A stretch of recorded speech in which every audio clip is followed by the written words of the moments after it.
Welcome to Yesterday Today, and Tomorrow. I'm John. and I'm Patrick.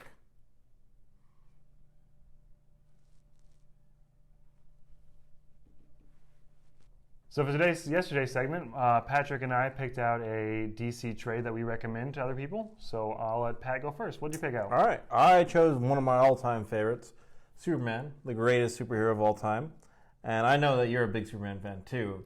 And but it's Superman for all 4 seasons, and it kind of deals with his more of a human side.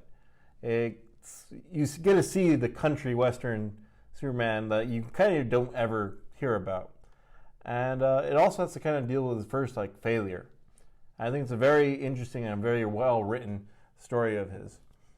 And what'd you pick out? So I picked out Superman Red Sun. I knew you loved him. Yeah, well, I do love him when he doesn't land in America.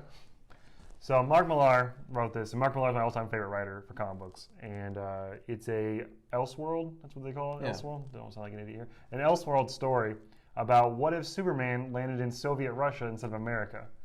And it kind of just goes on him on a completely different track, and it's really interesting. They bring in all the normal heroes you know. You get Soviet Batman, you get an entire corps of Green Lanterns from the Air Force fighting him and stuff like that.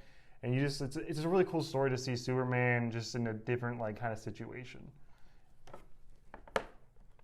So for this week's Today, we both picked out one comic book this week. We're trying to get some feedback. We heard that maybe it was a little too long, so we're going one comic for each of us this week. What did you pick, Pat? I chose the Doomsday Clock. It kind of marries the two things I love the most, which is Superman and the Watchmen, and they kind of tie in the stories together. Right now we have the conclusion of it, and boy howdy, that Dr. Manhattan. Because we got one more issue after this one, right? Do we have one more issue? Yeah, that's 11 out of 12. So we got one more issue after this one, and it's been going on for quite a long time. I'm saying catch the fever. Yeah, I'm kind of waiting for the trade to come out. I mean, when they have a series that long, I can't do it weekly. But good on you for continuing to read it. It's wonderful. All right. For me, I picked a book that actually I don't normally read, but it's such a historical moment that I feel we had to talk about. Spawn 300. With the 300 issue, we are now at the longest running independent series. Todd just hit it.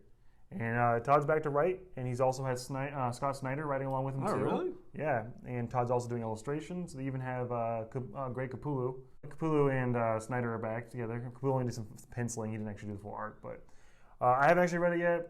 But I just felt like we had to talk about it because it was it's a moment in history. It's great to see these independent books make it to that far.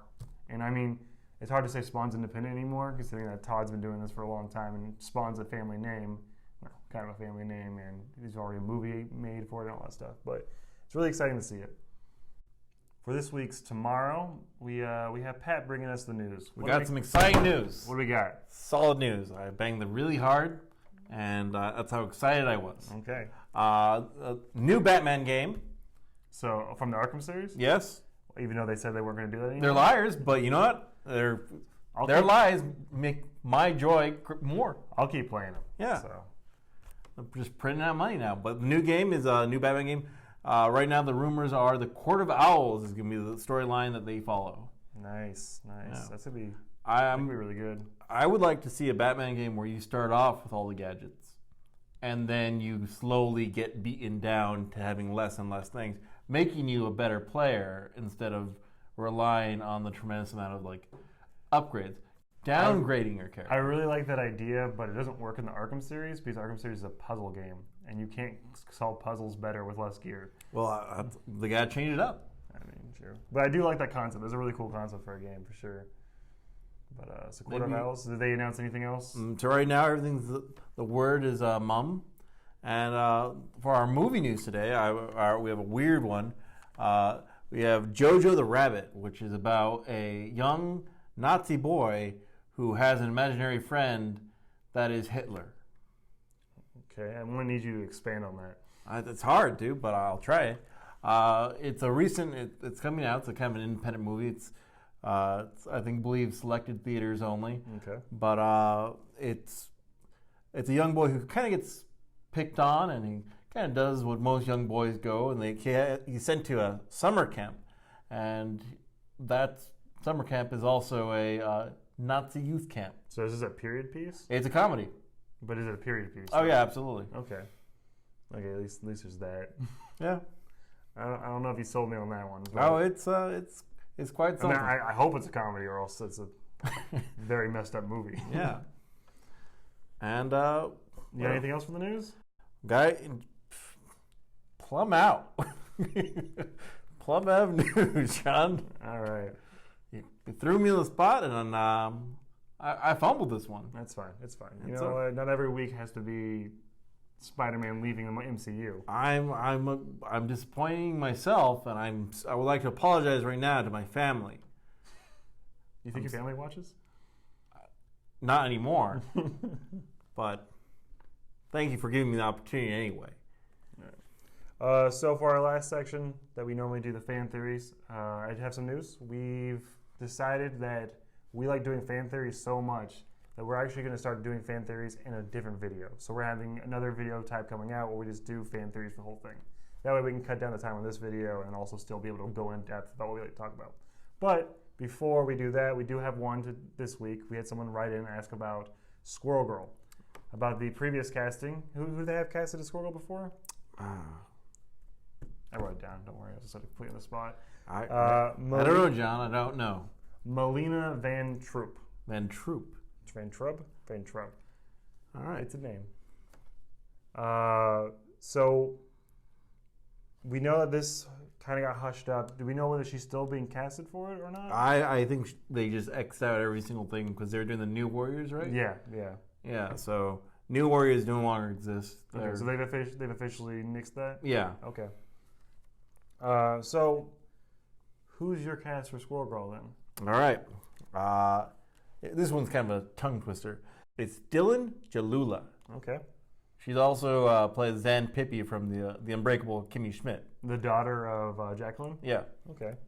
And for me, I think this is a perfect opportunity to do a Young Avengers type of movie, but you can do an all-female cast. And what you can do is you can have Squirrel Girl, you can have Miss Marvel, you can have all sorts of other young female superheroes jump in. Sister Grimm?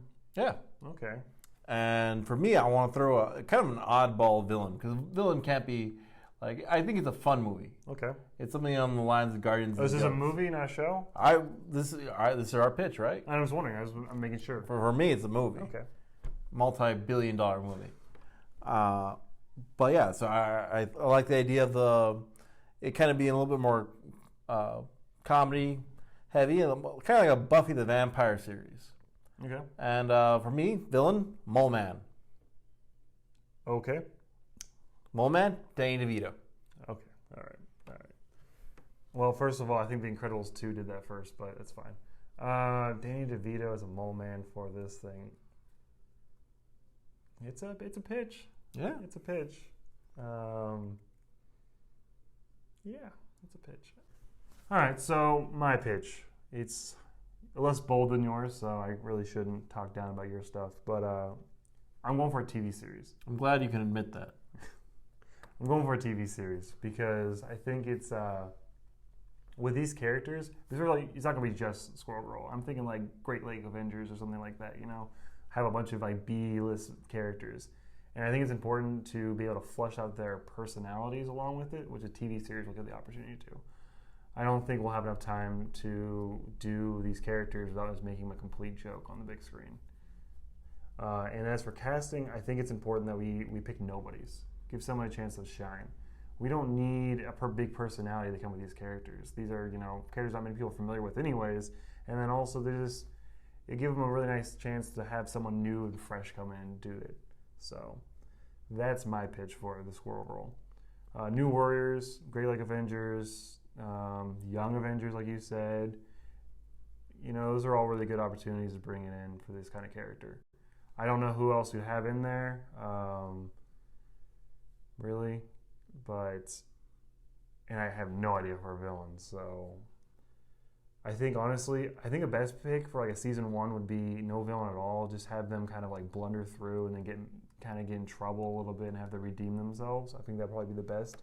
kind of have a more down-to-earth story for these characters, these bigger-than-life characters.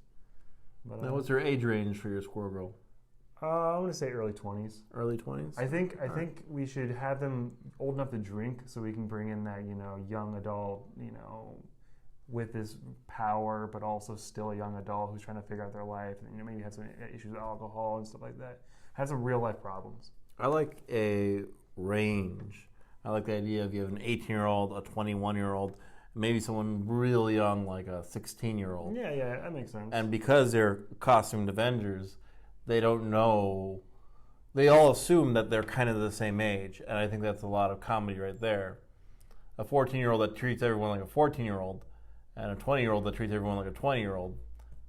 Yeah, no, that makes sense. I think that's a really big thing. You do that interpersonal like relationships between all the characters, and having the different ages will add to that for sure. So, and maybe even have like a babysitter almost, like someone who's kind of like, all right, you guys can do this, but you have to check in with me and stuff like that. Kind of have that character for them to kind of almost like not rebel against, but have some kind of figure always looking at them to push another conflict. What Avenger would be the? Oh, that's a good question, and I don't have an answer for that. I feel like Wasp. Wasp?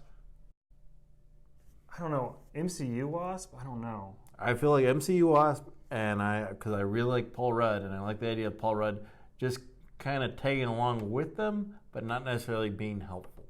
Would you have Hank Pym fund it? Yeah. Okay. I can get behind that. All right, well, that was this week for yesterday. Today. And tomorrow. I've been John. I'm Patrick. And if you like it, make sure you give it a like. And if you want to see more and also see our new fan theory series coming out soon, hit that subscribe button. All right, guys, have a wonderful week. Bye. And remember, I love you.